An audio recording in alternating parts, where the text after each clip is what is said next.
Hello, welcome again to the Megos at the Movies podcast.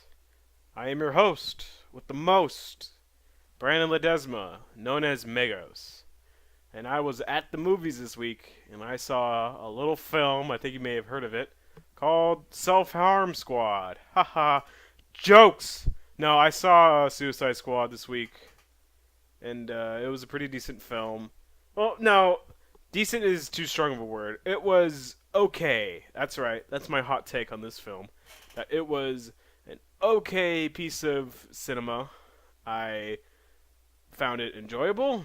I was able to watch it without groaning most of the time. So I think it succeeded in what it needed to do, which was be an okay film that has a shit ton of flaws. Just so many flaws. uh, so a little backstory on this movie. This movie was made, and it was made as another piece of the DC universe, cinema, movie universe bullshit that we're doing now with films and properties that just have a big enough lore and universe to warrant tons of movies and side movies. I think comic books and Star Wars are the only ones to do it, and they tried to do it with The Hobbit, but we weren't going to sit through another fucking 3 movies again that are all 5 hours long.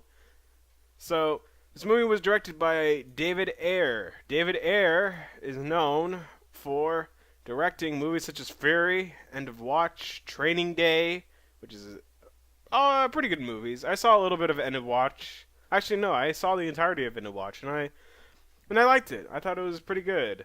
And I've seen snippets of Training Day, and I think that's one of Denzel Washington's best performances. And I haven't seen Fury, and I haven't heard good things about Fury, but I think so far his track record is alright. It is okay. And he proves that by making an okay movie that was taken by Warner Brothers and beaten to death. And then we got this mangled carcass of a film, and it was put out to theaters because Warner Brothers wants to compete with Marvel so badly and so desperately that it is embarrassing to watch any news that comes out about DC movies. Just seeing articles of like how DCs are doing reshoots and seeing how trailers are being done and how lame their trailers are getting. Like the new Justice League trailer, just I don't know. It's so goddamn embarrassing. It's like, what happened, you guys? What happened to 2008? What happened to The Dark Knight? You guys were on you guys started off so strong, but then you just decided to just, BAM! Just die. Just, ooh, into a burning inferno of horribleness with horrible movies such as Green Lantern, The Dark Knight Rises, Man of Steel, and this year Batman vs Superman. I wonder when is going to be the breaking point for modern audience, like the common audience member, What's going to be their breaking point? What's going to make them say I can't take it anymore?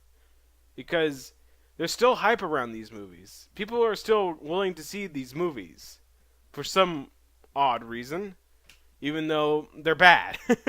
And they have been proven to be bad. Time and time again.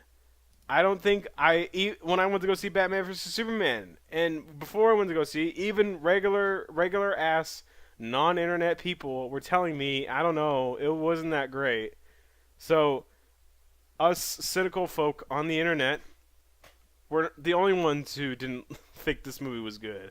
And then, when Suicide Squad was coming out, I was thinking, well, it can't be worse than Batman vs. Superman. And it wasn't worse than Batman vs. Superman. It was a little better than Batman vs. Superman, but it was still a fucking mess. And Warner Brothers is to blame. And I don't want to blame Warner Brothers because they made Mad Max Fury Road last year. It's like, why? It's like, if they can't be the best, they can be the worst. It's like, there's no in between. There's no like we will release decent movies. No, we will release the best movies and the worst movies. You got that? So let's dive into this piece of crud, this gosh darn mistake. No, I'm not going to be that harsh on this movie, even though it deserves being harsh too. It's really bad. I'm sorry. It's just bad. It's just a bad movie. I'm sorry. I'm sorry. All right. So I believe the movie opens up with Black Light. I forgot the name of the prison already. Fuck. I just saw this movie on Monday. Yeah, God, what's the name of the fucking place? Black some. I was just gonna call it Blackgate because that's what it is, essentially. It's this swamp super prison for dangerous criminals, where all our dangerous criminals are held at, except for Enchantress. But we'll get to that later. We open up with what's his name? I see him all the time, but I don't know who he is. Uh, he's like some dude. I'm sorry, I'm bad at this. Oh, his name is Griggs. I'm on the IMDb page, Internet Movie Database. So his name is Ike Barinholtz. I see this guy everywhere. I'd have like this guy's. Oh, because he's from Mad TV. That's why. He's one of the many quotation funny people on Mad TV. That's a lie. Key and Peele came from Mad TV. Mad TV gave us Key and Peele. They can't fault them. But yeah, this guy's everywhere. He's usually just plays minor roles, and I just know him for his beady little fucking eyes. That's mean. So he's like the guard, and he's talking to Will Smith. Will Smith looks like $1 million. He's got to be in like in his mid to late 40s. No. Yeah, he's got to be. And oh yeah, he's 48 years old. Okay, so he is looks phenomenal. He is in great shape. He's just cut, and you see him punching the bag, and you see how hard he's punching the bag. I'm like, I love you, Will Smith. Will Smith, I gotta say, is one of my favorite actors because he's just so likable. I can't hate Will Smith in anything. He can be in the worst goddamn movie ever, and I'll be like, yeah, but Will Smith though. Like Independence Day, a shit movie, but Will Smith is so good in that. Wild Wild West, a shit movie, but Will Smith's so good. He's so great. I love Will Smith. I love him. So Will Smith is giving food by Griggs, and Griggs is like, oh, it's got potatoes, rat shit toenails, just all the worst stuff. Ha ha ha. Jokes. This is the jokes, ladies and gentlemen. This movie got sprinkled in reshoots so that this movie can have more humor to it, because apparently the original cut didn't have a lot of humor. But it's like, do you need humor? I know Marvel movies are humorous, but like that shit gets annoying in those movies too. The whole Joss Whedon staircase wit, that shit gets old in those movies. So why are you trying to replicate that? But I guess because when you see these movies, when you're like me, people will laugh. Common people will laugh. I sound like a pretentious asshole when I say that. Oh, the common people, they laugh, but I don't because I'm so intelligent. No, I don't find them funny.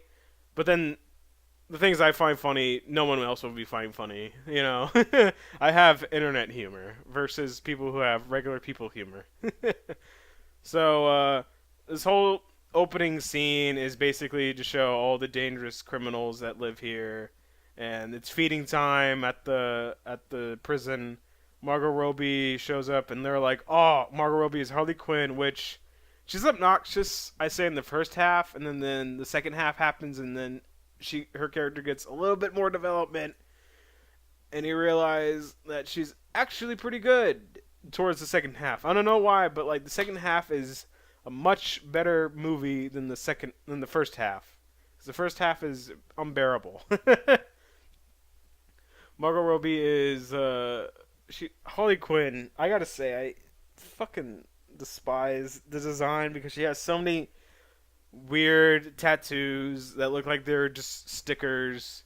They look like they're from a disposable tattoo machine that's like 25 cents. And it's so every design in this movie is so lame, and they just have something to them, just makes them lame. Well, they're not colorful enough, or just something about it. Or they just look so cheap.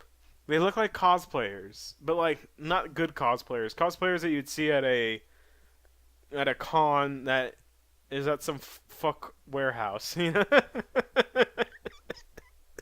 or is that some like nothing hotel, you know, like anime otaku megathon or something like that. I don't know, but it just every time I see that group picture, the you know the whole cast picture, you just see everyone. It just looks everyone just looks so lame, except for Killer Croc. Killer Croc's whole makeup grew on me throughout this entire movie because because I'm thinking to my because it just looks real. It's there. I'm looking at a object that is there. I'm looking at a character that is physically there versus a CGI character. Say, and I might get shit for this, but like Marvel movies are very dependent on their CGI characters. Like what I like about Vision is that Vision's there. He's just a dude in makeup, and the makeup looks great, and he's there. Uh, Drax is there. Uh, Gamora is there, but like Groot is not there, and whoever is playing Rocket Raccoon is not there. They're not Groot and them are not there. They're just dudes in morph suits with tennis ball, like ping pong balls taped to them, and like they're going, "I am a raccoon." It's just why couldn't you guys just? Isn't CGI just expensive as just putting on makeup, or did you just want to save time? I don't know. I'm getting in a rant about CGI again. I claim to not mind CGI, but like I don't know. I'm starting to like not like it anymore. I'm getting tired. I want practical effects. Make Hollywood have practical effects again. You can't fit that on the red hat. So the movie cuts to the longest scene, which is Viola Davis as Amanda Waller. Amanda Waller is one of my favorite non-superhero comic book characters because I think she's such this political mastermind who pulls strings and is like 50 steps ahead of everyone. Can outsmart even Batman.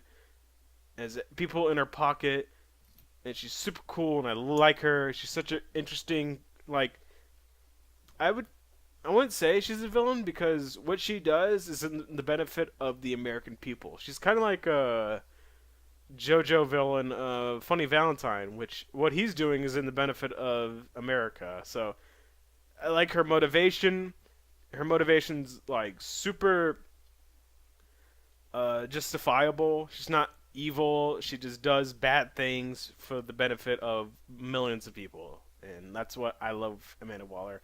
And Viola Davis, I feel, again the first half of this movie, I feel like she's phoning it in a little bit, and then the second half she really like nails it. I don't know what was going on.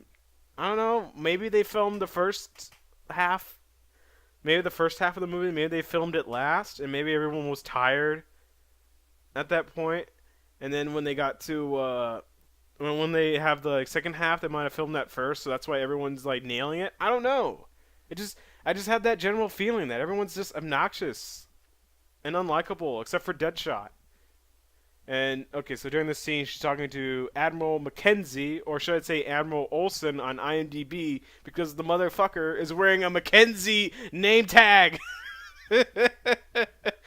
His name tag says Mackenzie. I don't know if you guys remember from that scene. I saw his name tag. It says Mackenzie because I'm like, who is this person?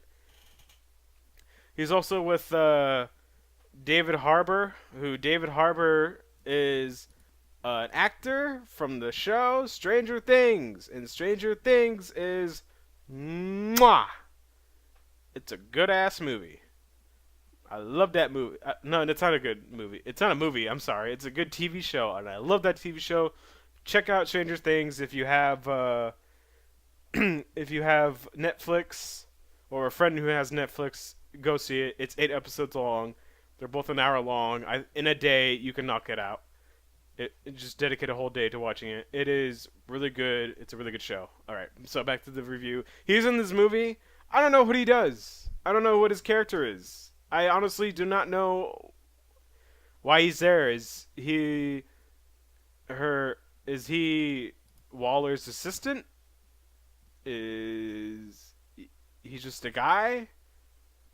Is he funding this? Is he funding the suicide project? I don't know who this guy is. They don't ever tell us. We don't need to know that information.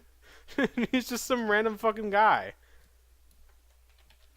And throughout this scene, I hate this scene. This is like my least favorite scene throughout the whole movie because of how long it is, and for the fact that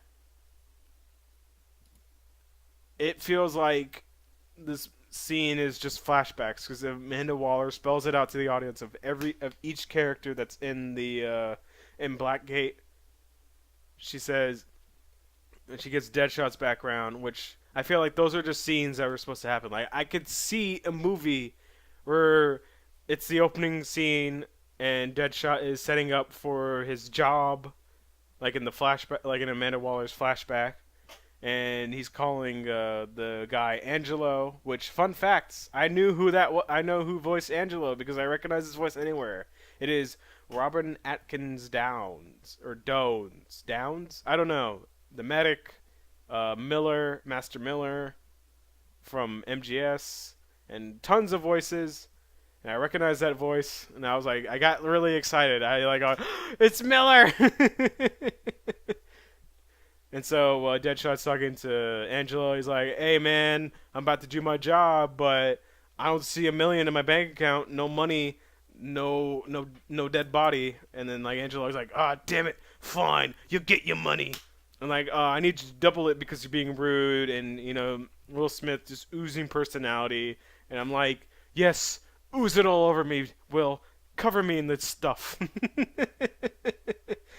And it was like, and it's such a cool scene because you just see how they nailed the Deadshot character, because Deadshot's just this guy who just does these ridiculous snipes from like, how did he do that? Like he just shoots it from between bars, like metal bars and fences. He ricochets it to hit the guy perfectly and have enough time to like escape. I always think that character is really cool and interesting. And so they did it in this scene, and they did it perfectly for people who don't know who Deadshot is to understand, and for comic book characters to go, yep, that's Deadshot. I feel like the scene was really well done, but it's ruined because it's a flashback. And then it cuts to another scene, and Amanda Waller, her whole like catchphrase or her whole motif is leverage. That's her motto, is that you can always find leverage over someone, and that is her MO, I guess. And she mentions what Deadshot's leverage is, and that's because Deadshot has a daughter. And you see Will Smith with his daughter going shopping, so you see that he's like spending the money that he just got on his daughter, and it's such a relatable thing. And then Batman shows up. I was fucking shocked that Batman even was in this movie. Like, motherfucking Ben Affleck showed up and was in the movie, and I was like blown away with that. Like, they could have just like had some guy. They could have just had like this one shot of a hand, and it looks like Batman's glove. It's from behind, so you just see the hand in his cape. They could have done that, but no, they went the full 100 yards and had Ben Affleck show up to be in this movie. And I guess it just tells me that Ben Affleck is just wants to do this, that he wants to be Batman, and he wants to hella do it. So good on him. I don't know. I feel like in the DC movie, I feel like there are some actors who are like, oh, this is just, I'm just doing the superhero thing because it's a paycheck. And then there are some people who genuinely want to do it, and I think that's really cool. Like, I feel like Will Smith, how he portrayed Deadshot, I feel like we're probably going to see him again. And Margot Robbie, she did a good job, so we might see her again. We're not going to see Jared Leto again because they decided to fuck him over. We'll get to that later. So back to the scene. Batman apprehends Deadshot, and Deadshot is taken in because his daughter is saying, "Daddy, please, just let him take you in," because she's a little girl. She has innocence. She understands that her dad's does bad things, but it's the right, but it's doing the right thing, and then he does the right thing, and and then they could have cut to him being in prison, but they decided to throw in this table scene because now it's a tradition. Oh my god, I just forgot to mention. It feels like someone's Spotify playlist is on throughout this whole entire movie. Like, Snack Scenario was a producer, so I bet you he was like, "All right, here's my Spotify playlist. You need to play this playlist during the entire movie, because I love using music in all my movies to spell out a scene for the audience to have absolutely no subtlety." Because it cuts to Harley Quinn. Harley Quinn. It's like the guards are like, "Oh, Harley Quinn, she's so hot. I'm gonna fucking bang her, dude. Bro, are you with me, bro? Yeah, she's so hot, but she's scary though because she does her gymnastics, kung fu thing, and she's gonna hurt us. But bro, isn't she so hot? Yeah, she's so hot, bro. And so you have that scene. Oh my god, there's a scene where like they're feeding her or they're like giving her shots or something like that, and it's like nutrients, I guess, because she's not eating. And like as she's having a seizure or some bullshit, the guard Griggs is taking a selfie with her. I'm like, oh, this movie's so bad with its humor. And the movie's not funny. It doesn't make me laugh at any point. But whatever. We cut to. Oh, this is the first scene with. And then like no, okay, I'm sorry. Amanda Waller is talking about Harley Quinn, and then we cut to another flashback that was totally a scene in the original cut, but was turned into a short little flashback because fuck you, David Ayer. We're taking your project and we're gonna fuck it up for you, you asshole. Fuck you, David Ayer. We're Warner Brothers. We don't know how to make movies. uh, and we see Jared Leto, and we're just gonna talk about Jared Leto's performance right now. Jared Leto's performance in this movie is not. It's cringy, but it's not. It doesn't take you out of the scene. At least for me, it doesn't. And the reason why it doesn't, because I feel like he's playing it. He's not at 100. He's not 100%. He's not like at 100. He's not going 100 miles per hour. He's going like 60 in the 65 zone. I don't know. I'm trying to explain this in words, but he's not like. It's not subtle, but it's not over the top zany. It is. It feels contained, but sometimes it lashes out, and I feel like he does all these little things and these little details in his performances, like he pauses at the weirdest time, or he stares off, or he just stops his own train of thought. And I always think, well, what he's doing is interesting. At least to me, it is. It's pretty interesting. It reminds me of. I think he might have taken a lot of notes from Ledger's Joker, which I don't know if he could have been told, hey, act a little bit like Ledger, or hey, maybe take a little bit of Ledger and mix in some other things. Because I tasted a lot of Ledger. He sounds like Ledger's Joker, at least when they speak. Though Ledger had a bit of a lisp to him because the lips thing. But I also got a little bit of Jack Nicholson in there, so it felt like a blend between Ledger and Nicholson. But I wish they could have thrown a little bit of Hamill in there. But I guess they want to keep the live action to the. I guess they want to keep the live action Jokers in a blend of the live action versus the animated Jokers. Which I always say, Hamill's Joker is the best Joker, bar none. But whatever. There's also some Romero in there, at least in his goofy gangster side, because that's what Leto's Joker is that he feels like this millennial gangster. I don't know, who's into like millennial hip hop stuff. He's got like all these tattoos. He's got grills.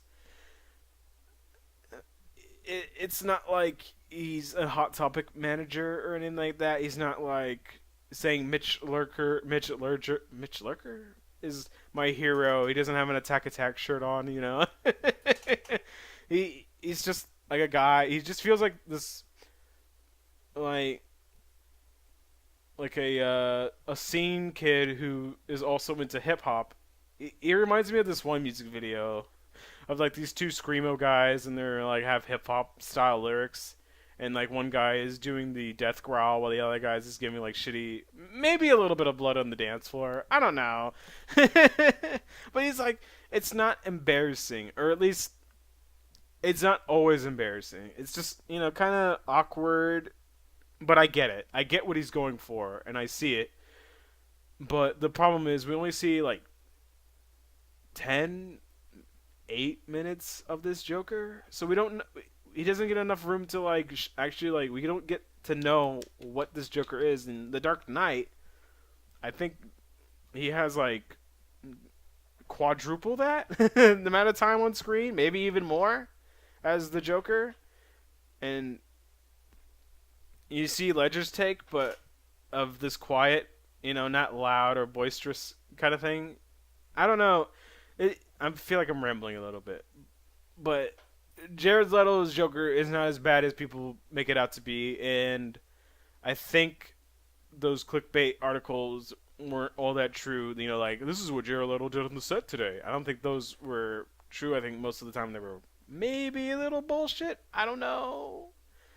Maybe he was in character, but he's a method actor, so he always stays in character. But people are saying, well, he was being a dick, so haha. And I don't know. I don't hate this performance, but I don't like it either. I'm not like crazy about it, but I feel like I don't want to be one of those people who are shit talking it for the sake of shit talking it, because we had a whole year of jokes and memes about this character, about Jared Leto playing the Joker and Leto's portrayal of the Joker. And then when it actually happens, it's like, oh, people were. It feels like it feels like there's a lot of exaggeration of how cringy his performance is what I'm getting at. And by the way, the whole fiasco of the whole Warner Brothers fiasco and how they cut, because apparently there's a lot more Joker scenes and scenes of the Joker and more screen time of him, but they cut it out. They cut out a lot of it, and Leto didn't know, and so now Leto is furious, and I feel he has every right to be, because you put all that time and effort into crafting this character and this portrayal, only to have it be removed and cut from the film. That just seems very frustrating. I mean, think about how many months he put into this and how much effort he put into this, only to have it be fucked up by some higher ups who were like, oh, we can't market this. This isn't marketable. We gotta change it. He's gotta be barely in the movie. But why? Why do you have to shaft him like that? It's just bad. So I don't think we're ever gonna see this Joker again. I think this is gonna be the last time we ever see of him because of how Leto was treated. I doubt Leto's gonna come back and say, all right, I'm gonna do it. I'm gonna do it again. No, he's probably gonna tell him, no, fuck you. I'm not doing this anymore. I'm not gonna do this. I'm gonna do something else. I'm not gonna fuck with you guys anymore. And I don't blame him. He has every right to do that.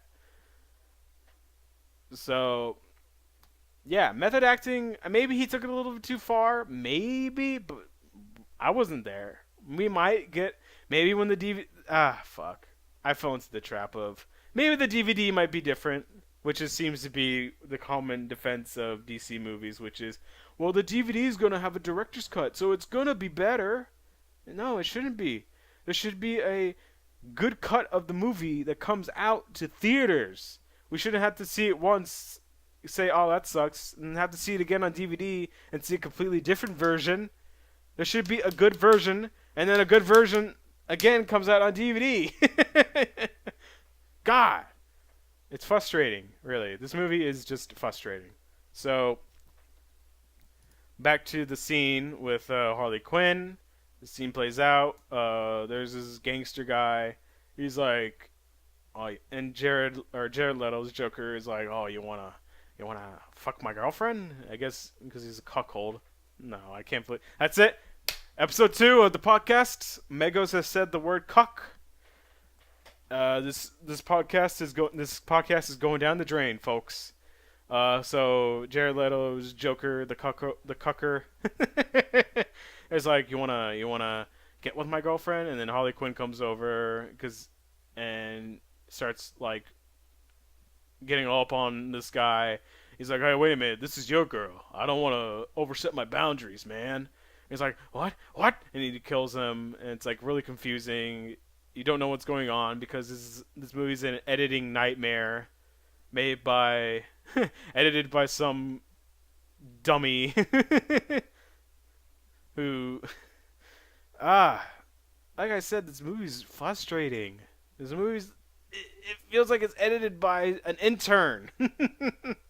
It's a jarbled mess. It feels like they put this movie in a blender and it's like, all right, give us a movie, blender. I don't know. I mean, it's coherent, but it's awkward. It's a very awkward film. So then it cuts to them driving in the, I don't know, is that a Lambo? I don't know cars. I don't know dick about cars. I'm like one of those guys who goes to this local thing called Cruising Grand with my friends, and it's like this thing in the other town that is all these nice looking vintage cars. They all have their hoods popped up so you can see the engines. And then one of my friends who knows things about cars talks about them and goes, "Oh, look at this engine! It's a V8 260 trillion." And I'm like me being a dummy. I look at it, and goes, "I bet it goes fast." I don't know dick about cars. So then it cuts to Batman again. Batman showing up for the second time in this film. I was excited. I was starting doing backflips in the theater because Batman. I like Ben Affleck's Batman. Sue me. And Batman gets on the roof of the car, and Harley Quinn's like, "You're ruining date night. Yeah, you fucking mook." And then starts, I don't know. Margot Robbie has like a slight accent in this film that may or may be consistent, may or may not be consistent. I don't know. It doesn't seem to be. Maybe it's just a subtle accent. She's not like animated series, full on Jersey accent Harley Quinn, but like you can still hear it. I don't know. Margot Robbie does accents pretty well. I mean, she's Australian, and she does a convincing enough American accent, and she does a very convincing New York accent like she did in Wolf of Wall Street. So she's just like, oh, I'll just do that again. Freaking crap. And she's shooting the roof. She's shooting the roof of the car with her big ass gun, and Joker's driving really fast. And then you see like this, like because Gotham is on like a bay, so you see the edge of the street, and it's on a river. And then Joker drives off and crashes into the water. And Holly's like, "Wait, you're going too fast. You're gonna crash in the water." And they crash in the water. Joker's gone. I don't know where he went, but Harley's still in the thing. This is actually a really cool shot. I had to give the shot props because you see Batman. The camera is over the shoulder, so you see a continuing shot of Batman swimming around the car. If the camera is following Batman's shoulder, and then you see Harley Quinn. And she's laying on the hood of the car, and she looks like she might be knocked out. And then she gets up and she starts swiping and trying to slash her knife at Batman. It's a big ass knife, and then Batman just punches her in the face. And I thought that was that was a really well done little bit. That was a really good bit. You guys did a good job. I went like this in the theater, and people told me to shut up, stop clapping. It's not time to clap yet. I said okay. There's another scene. This scene goes on for so long. It's of Amanda Waller eating dinner with Admiral Mackenzie Olsen and Jim Hopkins from Stranger Things. It just keeps going. And Amanda Waller talks about Captain Boomerang, who looks like WWE superstar Sheamus. Jai Courtney, who does a pretty good job, but we don't get to see enough of him for me to fully care. I mean, I care, but I don't care enough. You know? Most of the characters don't get a lot of screen time, and they just get like a split second, and then they cut to Harley Quinn or Deadshot. Deadshot and Harley Quinn feel like they are the main characters of the movie. And Rick Flag. Well, we'll get to Rick Flag. Uh, sorry about that. Amanda Waller's talking to the Admiral, and and she's like, "Why do you want to do this?" "Well, Admiral, I want to do this because what happens if Superman happened to be good and shared our values, but what happens when the next threat isn't? What happens if the next alien who crashes on the planet isn't a good guy? You know, it's good to have a backup plan. So your plan is to have an excellent assassin who shoots guns, a girl with the baseball bat, a guy with boomerangs, a guy with a disease that makes him a tad stronger and gives him not super strength, but like a lot of strength, and a girl with the samurai sword. This is like a team of 5 Hawkeyes. Where's your Iron Man? Where's your Captain America? Come on. But I guess because Suicide Squad, they just sent him on like covert ops missions that are really dangerous and have a high death rate because it's like a win-win. Like, oh well, if they succeed, they succeed, and if they die, well, we don't have to worry about those dangerous criminals anymore. Like the only one who's powerful amongst them is Diablo, which Diablo is talked about. He's like, oh, he burned down a house and he blew up a house with his fire powers, and then he destroyed a whole courtyard, which they show this clip so many times during the movie. It's this clip of Diablo in a prison yard, and he burns up, but how it plays out is just so funny because it looks so fake and so bad. Then Diablo has a crown. Diablo does this cool thing with his power powers where he makes fire art. Like he just puts words or symbols or pictures with his fire, and I think that's really cool. I think that's a cool little power he has, which when it gets later in the movie, it's really interesting what happens, but we'll get to that.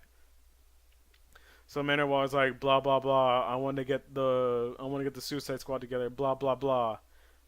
And then they have a meeting. It's another fucking meeting where Amanda Waller and Jim Hopper and and Admiral Mackenzie Olsen are in the Pentagon. They're like, hey y'all, I got this team of bad guys. I want to make them a superhero. I want to make a superhero team for reasons. Yeah, why? Motherfucker, why? These guys are too dangerous. Fuck you. Get out of here. No, watch this though. And she brings out Dr. June Moon, portrayed by the lovely, very, very lovely. This woman is a very beautiful woman, and she's also a really good actress. She's the full package. The lovely Cara Delevingne. Cara. I feel bad for not knowing her name. And she was the actress in Paper Towns, and she was in Pan. So she was in a lot of shit. She's only 3 years older than me. Alrighty. I have a chance, guys. Me, a fat kid from a small town in California, has a chance with this actress that everyone knows. Oh boy. And she's a British actress, and she plays good old June Moon and Dr. June Moon in The Enchantress. The Enchantress, the movie's villain, it turns out, who, hey, you know where the threat comes from in the trailers? It's from Enchantress. What, you thought that Enchantress was going to be a good guy? No, dumbass. Why? Why have her on the promotional material like that? Why make her seem like she's a good guy? Was there a miscommunication with the marketing team or something? I don't know. Oh wait, I forgot to mention that during Captain Boomerang's flashback, Captain Boomerang gets caught by the Flash, which the Flash has this stupid electricity thing as he runs that looks terrible and nonsensical. What, he can't just be fast? He has to have electricity coming off his nuts or something like that? I don't know. Fuck you. He's in this movie. Fuck you. He's also in the movie, which I thought they were gonna save the Flash, but I guess not. They're just gonna blow their load. Also, the Killer Croc and all that. Blah blah blah blah blah. I'm gonna talk about my Bay, Enchantress. Good lord, good lord, Lord have mercy on me. She is hot, hot, hot, hot, hot, hot, hot. She's. I don't know why, but I'm like, damn, I need me a freak like that. But people will tell me, Brandon, she's gonna suck the soul out of you. Yeah, I hope. No, she's literally gonna suck the soul out of me. Even better. And then we cut to Joel Kinnaman's character, Rick Flag. Rick Flag, American hero, Rick Flag, the greatest soldier, Rick Flag. And he's basically the leader of the bunch. You know him well. He's going to send these guys straight to hell. No, but his character is basically the guy who gets everyone on. He makes sure that everyone stays in check. All the bad guys. He's in charge, and he calls the shots. And he's got his boys with him to help out. And you got the Suicide Squad. So the Suicide Squad's like this actually large group. I thought it was just going to be Rick Flag watching over them. But I guess it makes more sense for him to have his closest soldier buddies with him too. And that's the whole dynamic. And I thought the dynamic is okay. It's good. You guys did an alright job. And then I think there's another scene that cuts to Joker and he's in his penthouse. And then his assistant comes in and is like, Joker, what are you doing? And Joker's like moping about Harley Quinn being in jail, and so like someone figures out where the chief of security is, and the chief of security goes to the scummy hive of villainy, and Joker finds him and is like, I need you to give me info about the things that are going on with my girlfriend. I love my girlfriend. Joker, by the way. This iteration of Joker loves his GF a lot. And it's not the usual abusive asshole that he is. Even though he's a villain, so I guess him being an abusive asshole, but you want your villains to be endearing in a sort of way. You don't want to make them the worst scumbags, but he is the worst scumbag. I don't know! It's not a black and white situation. But I like it because I'm tired of everyone romanticizing Harley Quinn and Joker relationship, because it's just a relationship that's built on abuse. It's always been built on abuse, and people just tend to ignore that. So it's nice that they took it out of this version of the Joker and Harley Quinn, because it makes them seem that they both care for each other. And I mean, Joker's not a trustworthy guy. He screws people over all the time. But it seems like he has one person that he doesn't fuck over, and that's Harley Quinn. So it's nice that they did that. That's a plus. It's one of the few pluses in this movie. So back to this, and he's like, all right, and he finds the chief of guards, and he's like, I need you to give her the cell phone, and I need you to tell me about the device they're implanting in them. And they do. And later in the movie, I want to get the scene over with. Joker goes and finds the guy who's in charge. Joker, by the way, is surrounded by thugs who are all wearing these weird croquet masks or something like that. They look like they've been knitted with wool. And they're all these ink. One of them has a Batman one, which I'm wondering, why didn't Joker just say, hey, take that shit off? But I guess he's trying to be ironic. I don't know, man. It's bad enough that he has all these stupid fucking tattoos on his face, and he has the damage tattoo on his goddamn forehead. And so, back to good old, back to the Enchantress. It turns out that Enchantress, or June Moon, who's being possessed by Enchantress, because Enchantress is this ancient Aztec deity that has been trapped inside a bottle, and now possesses June Moon, so they can justify having a white girl being an Aztec god. But then again, there's a black guy who's being possessed by an Aztec god. So I guess these Aztec gods are like, we'll just use who's ever lying around, whoever finds us first. And Enchantress or June Moon and Rick Flag are a couple, and they go on a mission because Enchantress is being controlled by Amanda Waller, and Amanda Waller is in possession of her heart, and it's in this like case that would explode if the wrong person tries to open it, and all that shit. And Enchantress is being controlled, and she gets like these intel from some fucking country. I don't know. They said they name dropped the country, but I didn't catch it because they name drop or they say a bit of information, but they say it so fast that you don't catch it, or you're like, wait, what was that? No, wait, no, dwell. No, wait, hey, get back here! Ah, damn it, they left. So Enchantress turns out to be the villain because she wants her heart back. Which, can you blame her? Amanda Waller will stab the shit out of the heart. So she steals the heart, and she finds no. Enchantress disappears. She finds the vase that her brother's in, because no one thought to, I don't know, hide the vase. Also have the vase that what contains her brother in, also in the explosive briefcase that her heart is in too. I don't know, because fuck you. Enchantress breaks free her brother and puts it in the body of a guy, Alain Chanone, who's just a guy. He's a very handsome man. He was in Immortals, by the way. He was just a guy.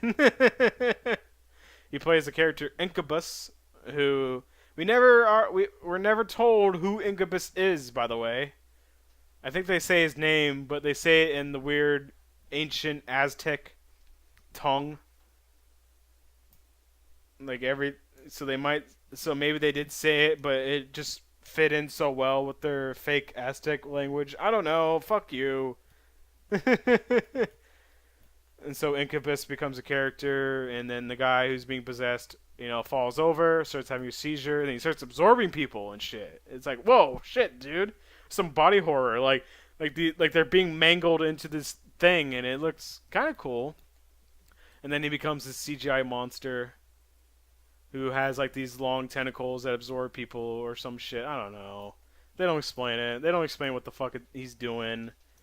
So you have Enchantress is now the real villain, but Enchantress is dying because Amanda Waller realized that she's gone rogue, so she stabs the shit out of her heart.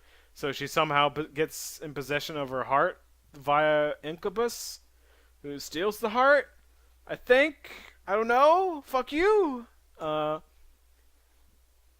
then she's transplanted a heart. She changes into this like Aztec goddess thing, and she's wearing a much more you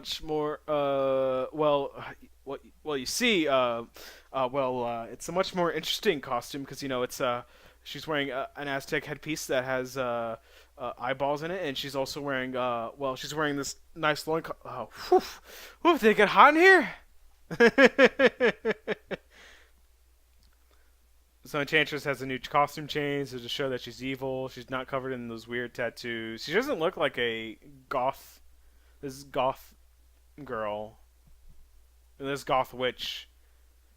She looks more like an Aztec god now, which is interesting. It's a little interesting, you guys. So now the Suicide Squad needs to be. Now the Suicide Squad needs to form now because there's a threat. A threat that was caused by Amanda Waller's short-sighting. Short-sightedness. Like, she's the reason. But I guess she can now justify having the Suicide Squad. I'm sorry, I'm laughing so much, but it's just thinking about how stupid it is that the threat is because of Amanda Waller. But whatever. So Suicide Squad forms. They all give the characters their gear. No, all the characters show up. Captain Boomerang shows up in a body bag, and as soon you saw this in the trailer, They unzip him from the body bag, and he starts punching people. Oh man, I forgot to mention, but like Amanda Waller's doing rounds around the. She's like visiting the Suicide Squad people. Oh, I forgot about the scene entirely. I'm sorry. It's actually a decent scene. She meets with Deadshot, and Deadshot like shows his expertise on a gun and how good he is at a gun, and is somehow able to shoot each and every bullet while on automatic firing on one single target at one single point. It's like, you do know those bullets don't all shoot straight, right? Do you guys know guns? I don't know guns, but I know that. Then she meets with Killer Croc, and it's like, why did they keep you down? Or no, Rick Flag goes, why did they keep you down here? And Killer Croc goes, because I want to be down here. I'm a monster. I am a monster. I thought he was going to talk at all in this movie. I was kind of relieved. I mean, he doesn't talk a lot. He's just, the monster character, which he's all right. I like Killer Croc. I ended up really liking Killer Croc at the end of this movie. I thought he was a real treat. So there's just all these scenes where they meet with them, and Amanda Waller's like, all right, I can't wait to have these guys at my disposal. And then the threat happens. He's like, all right, time to be at my disposal. And so they all get together. Oh, they're fuck. I forgot about there's like another joke in this movie, like, delete my browser history if Deadshot kills me, because Deadshot is in possession of a gun. He points it at the chief of guards. It's like, that's added in there because they want it to be funny, because Deadpool came out. Captain Boomerang, he has a fetish for pink ponies. Remember that scene in Deadpool where Deadpool's fapping and he has a pink pony? It's like, Deadpool, you guys. Please laugh. Please laugh. Please laugh.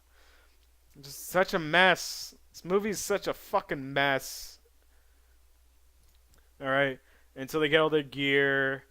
Eminem starts playing, and it's at this point where I'm like staring at my wrist and thinking, how can I cut this? I'm sorry. It's like, why? Whose Spotify playlist is this? Log out.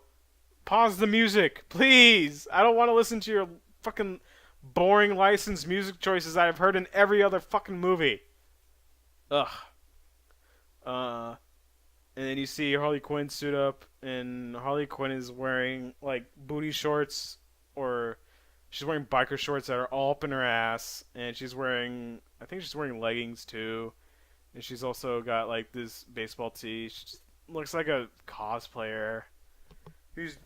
She's looked like she's doing a cheap cosplay. Like, oh shit, there's a con this week, but I want to cosplay. Okay, booty shorts and a t-shirt. Yes, all right, I did it.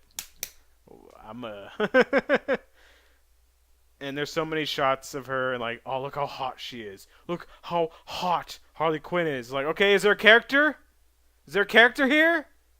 Or you just want me to look at the girl? And then, then Captain Boomerang shows up, and he's in a bag, and he's crazy. He's violent. He wants to punch people. So he's basically Australian. And then Slipknot shows up. Oh my God, Slipknot! Slipknot shows up, punches a woman. We don't know anything about this character other than he's on the promotional material. He's on the poster. He's on that cardboard cutout of all the characters that you see at movie theaters. He's on posters. And he doesn't do anything. All we know about him is that he punches women. Great. Good job, you guys. I fucking... Just this wasted time character that we don't get connected to at all. So that everyone gets their gear, everyone's ready to go and stop the big threat. But their mission isn't to stop the big threat. Their mission is to save a person who's in the building. Because they can't straight up tell him, hey, you're going to fight this Aztec deity. Good luck.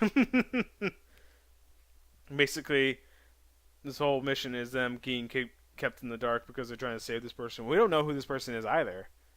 We're in the dark too, which is weird because we know about the looming threat, but they're not going to stop the looming threat. They're rescuing this person who we don't know who it is either.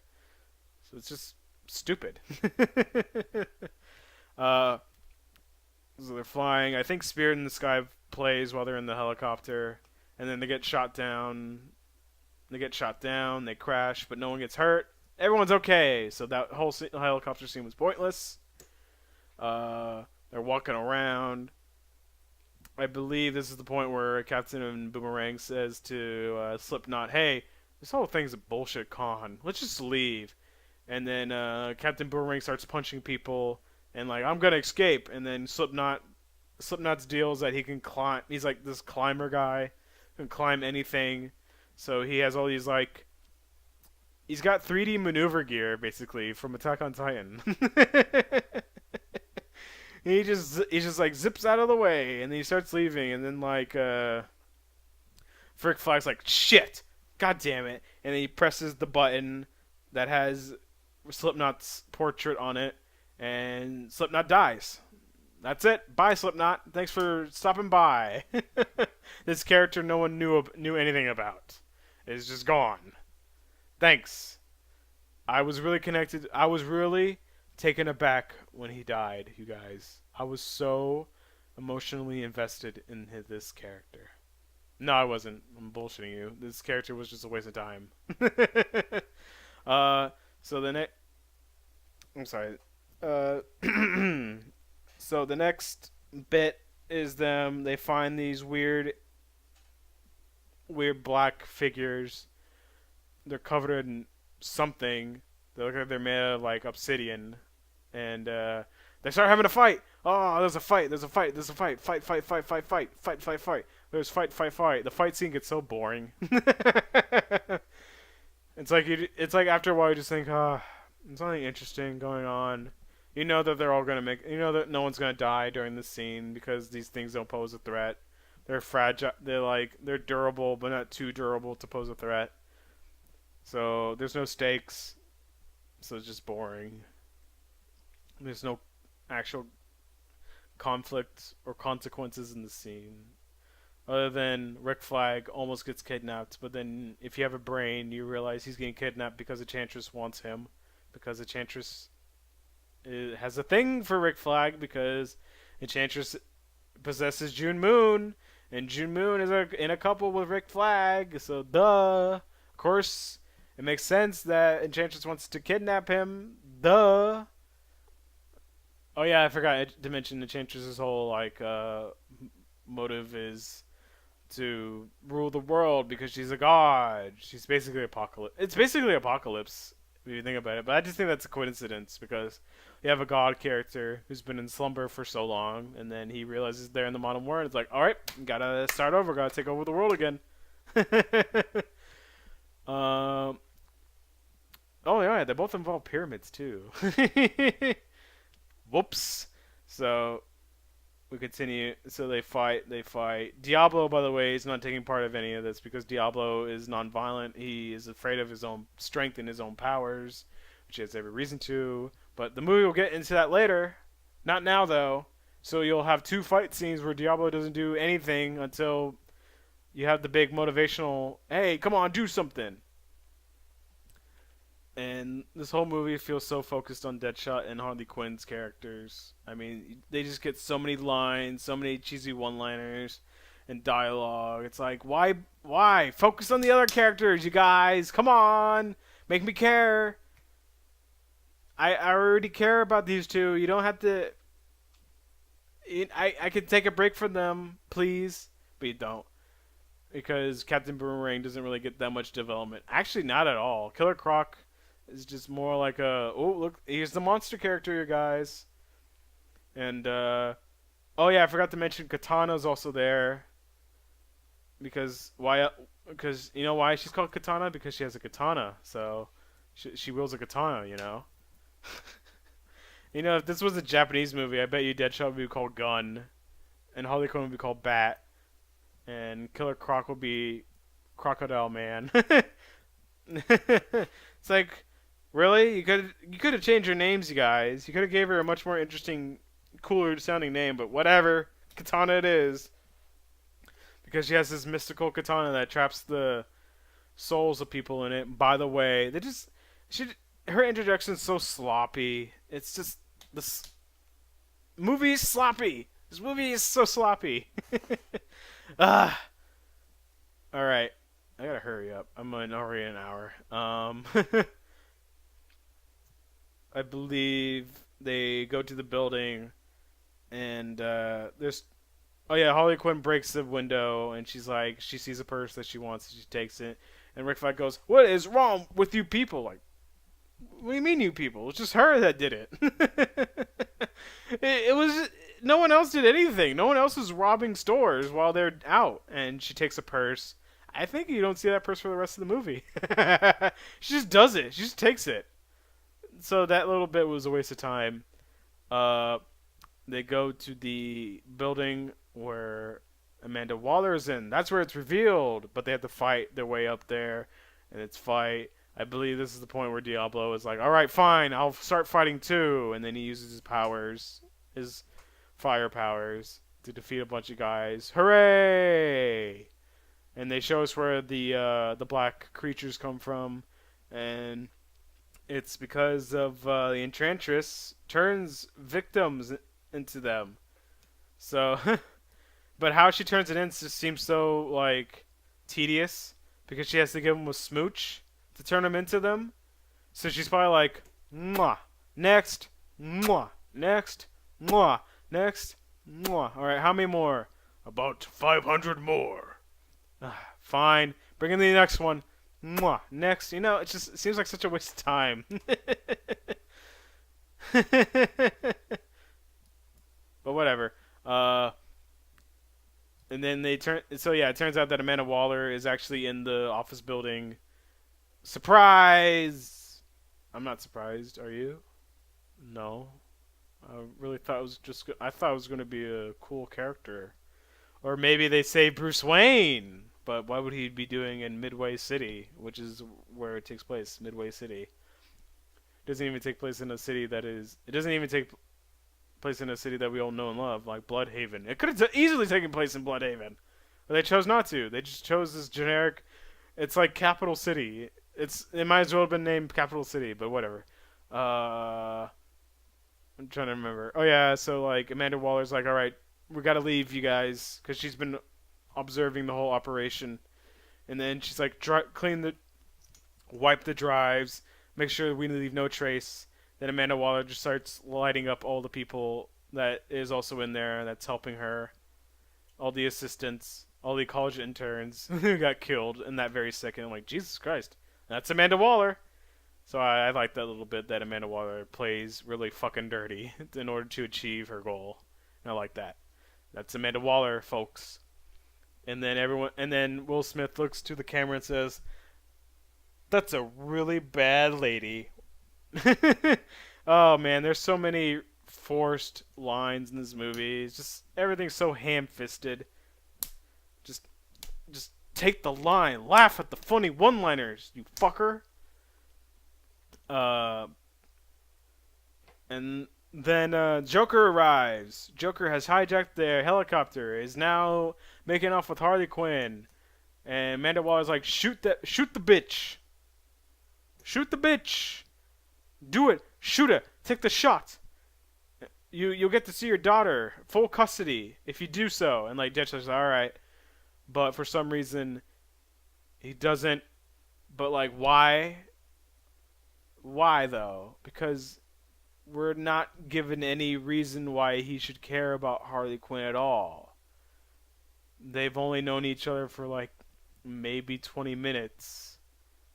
So why does he choose to not see his daughter ever again, or not have full custody of his daughter over this person that he just met?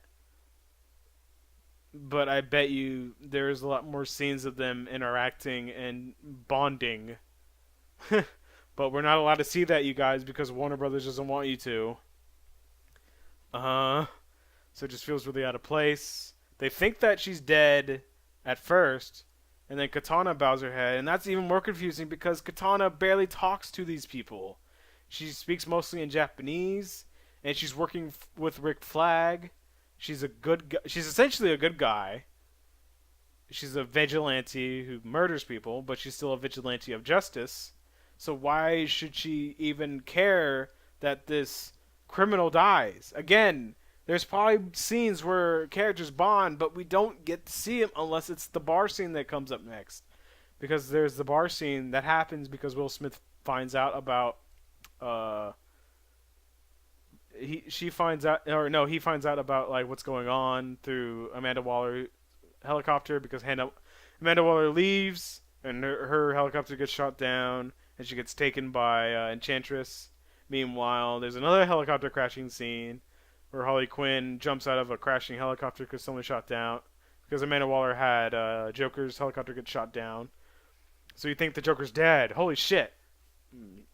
If if you're dumb, you think he's dead. And so you have two back-to-back helicopters being shot down scenes. Thanks, you guys. Repetition. Uh, and so you have the most excellent scene in the movie, which is the bar scene. You get to learn about why Diablo doesn't fight. And you have Diablo at home with his kids and his family, but he's also a huge gangbanger. By the way, Diablo has always had these tattoos before killing his family. Well, why does he have the tattoos? He looks so stupid. He looks so stupid with the fucking skeleton tattoo. It's like, oh, I bet you those kids are glad to see him every day when he comes home from gangbanging. Like, daddy, daddy, daddy. And then they see his scary face like, oh, never mind. You just see him you see him in Dickies, and you see him in Dickies pants and a polo shirt. He's like, but he has all these tattoos. He looks so stupid. It's like, it would have made sense for him to not have the tattoos before. Then he has the tattoos as a reminder of what he has become. Diablo, Death, Grim Reaper, whatever you want to call him. And so Harley Quinn is like giving this huge speech about, you should own your mistakes because we're all monsters here. And we're all bad people and we should accept the fact. And they're never going to accept us, so fuck them. Fuck this world. And people make a big stink about her speech because she says the line, normal is setting on the dryer. But I feel like it sounds so organic. It sounds so natural. It doesn't feel forced compared to all the other forced lines in this movie. So it doesn't feel bad, or it doesn't sound. It's not bad. It's still a lame line, but it's not as lame as people are making out to be. Which I feel like there are a lot of people who just want to shit on this movie and not give this movie any credit, even though this movie has a ton of scenes that have a lot of credit. Where it has a lot of, there's a lot of scenes that warrant credit, But whatever. This movie stinks. This movie sucks. I'm not going to go into reasons why, but I'm not one of those people who are going to just defend this movie to the ends of the earth. I'm going to be like, yeah, it's bad. But it's not as bad as people are making it out to be. So yeah, they're all hanging out in the bar. They're having a drink. Rick Flag comes in. He breaks his device that could kill them, so they're all free to go. But everyone's like, you know what? Fuck this. We're gonna make a difference. We're not gonna be criminal scums anymore. We're gonna save the world, and people are gonna have to accept that fact. So it's basically they're doing this out of pettiness. No, they do it because they genuinely want to save the world and make a difference and actually not be scumbags for once, which is interesting. So they go in and they do the big fight with Incubus. And they're just fighting and fighting and fighting. And they're like, in the meanwhile, Killer Croc went into the sewers to go plant a bomb. And with the remaining soldiers, Rick Flag soldiers boys, who commit suicide. Like, they don't show up ever again. And they all kill themselves for the greater good, I guess. They're heroes. They're the only ones who committed suicide in this movie. No one else did. People were actually either murdered or... Yeah, they were murdered. No one commits suicide in this movie called Suicide Squad. It's a lie. uh, so they defeat Incubus, and then you see Enchantress with her Soulnado. This thing looks like this huge beam of light looks like a Soulnado. And then Enchantress raises her arms to the sky and goes, "It has begun!" She's also swaying her hips, and it's really distracting. I had to get my towel and dab my forehead. I'm sorry. Sorry, she's so hot. So they Enchantress is like, "Don't you want to? I can make all your dreams a reality." And then they're like, "No, it's not real. It's not real." And I think Rick Flag mentions like 3 times throughout the scene, "We gotta destroy the heart, you guys." Also, Diablo. Oh no, Diablo defeats Incubus, and Diablo has his sick form. Okay, it is super fucking rad. This flaming Aztec skeleton god warrior who beats the shit out of Incubus, or at least almost wins.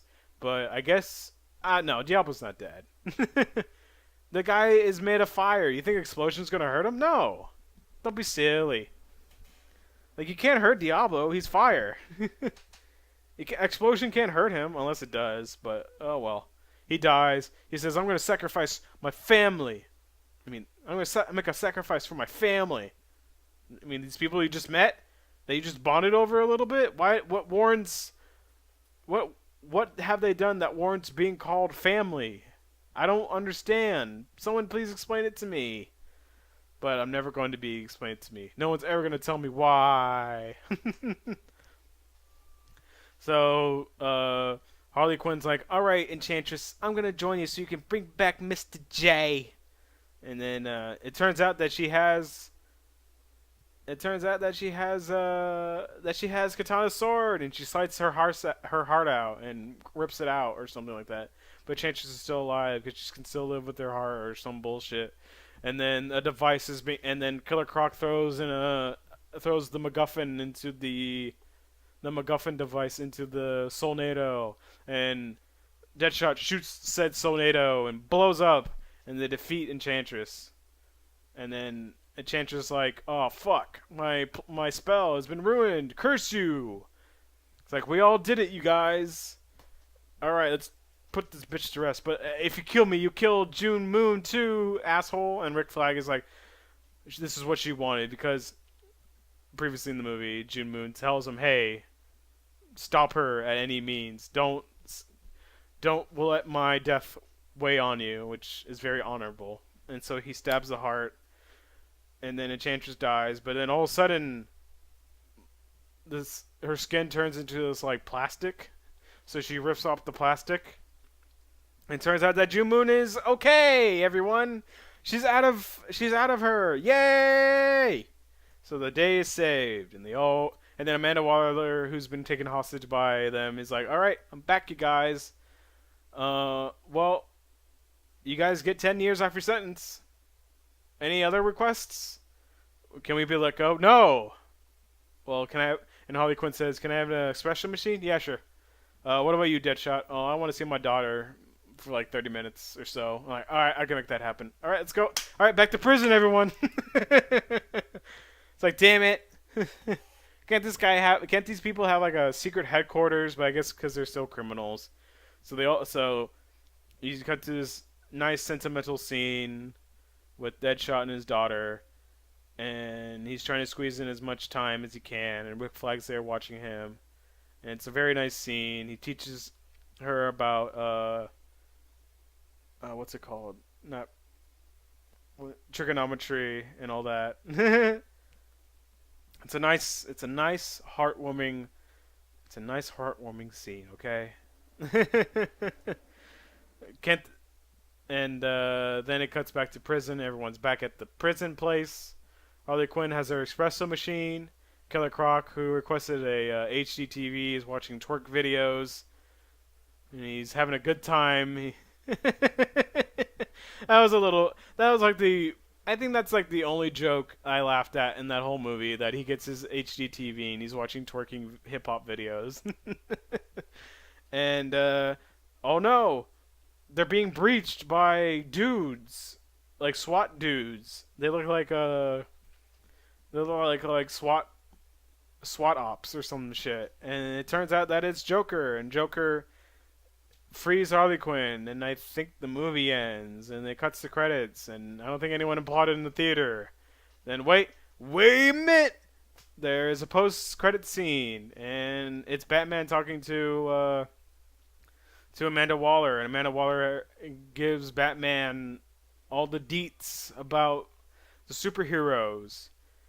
I guess because Amanda Waller figures out who Bruce Wayne is, and Bruce Wayne's okay with this, with her knowing this information. But again, Amanda Waller is doing this for the benefit of her country, and Batman fought Superman for the benefit of the world and humanity. So they can both trust each other, right?